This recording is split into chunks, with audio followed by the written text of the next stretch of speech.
more ignition and carburation information to help you understand how your car works, but also to help you figure out when you have a problem, if it's related to the carburetor, which is fuel, or if it's related to the distributor, spark plugs, ignition wires, ignition coil.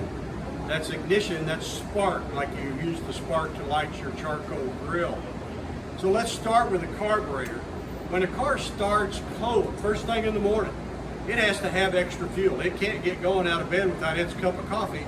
So we have to have a choke on that carburetor.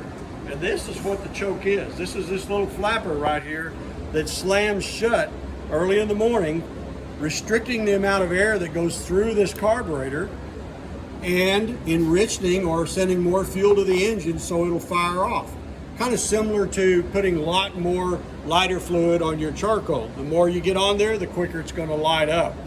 Now, there's two types of chokes. What we're going to talk about here is this one is the electric choke. This has wires that go to it, and you can see it has a spring in it that makes this choke plate fly shut when it's a cold engine. As the engine starts, electricity is sent to this plug right here. The choke warms up, the spring relaxes, and slowly this choke opens up so your engine will run normally. Now, you will run into some cars, and you may have bought one like that is really difficult to start in the morning, and that's because this does not have the electric choke. It has a manual choke that has a cable, and that cable is pulled and pushed inside the car, and when it does, it moves this lever right here and closes this choke plate similar to the way the automatic choke does, and it enriches the fuel and the car starts. So be sure if you buy a car and it's hard to start, you check to make sure that you have an electric choke or a manual choke. And in a lot of cases there are manual chokes on these cars and it doesn't have a cable. You can see this one has no cable on it. Now let's talk just for a minute about the distributor. The distributor is right here, and it has 8 terminals on top.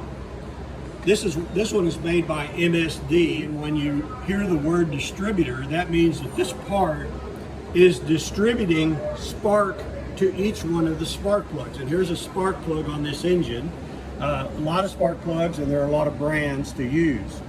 So how do we understand how this distributor works? Well, as the engine turns, this is called the ignition rotor, and it turns with the motor, and it engages the terminals on this distributor cap, and is in constant contact with this button right here. This spot right here touches this spot right here.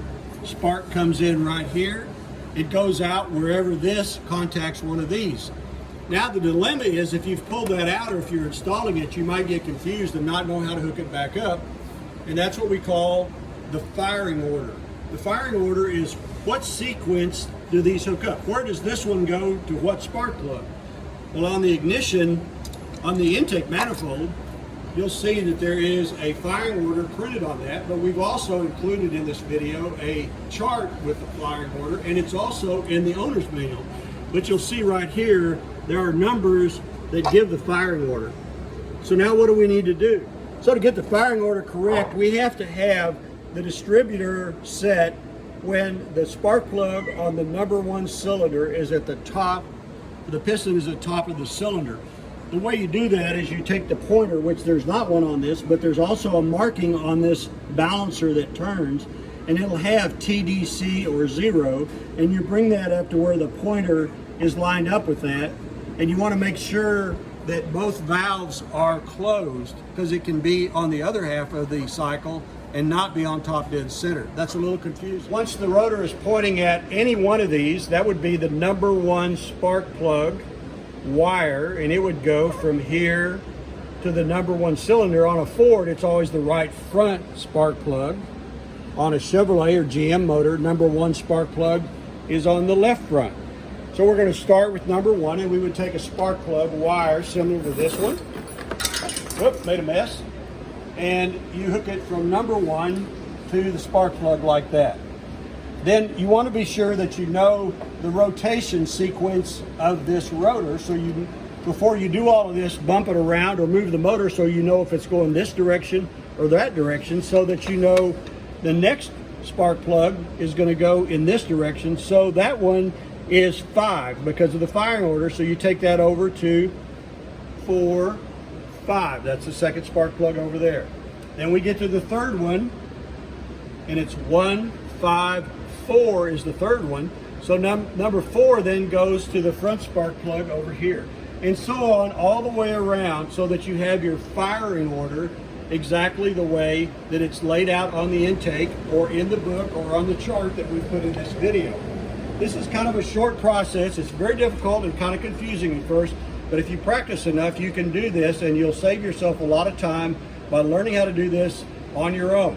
I'm Barry Wilson with Wilson Auto Repair. If you want to see some of the other videos that we have online, go to my website, wilsonauto.com.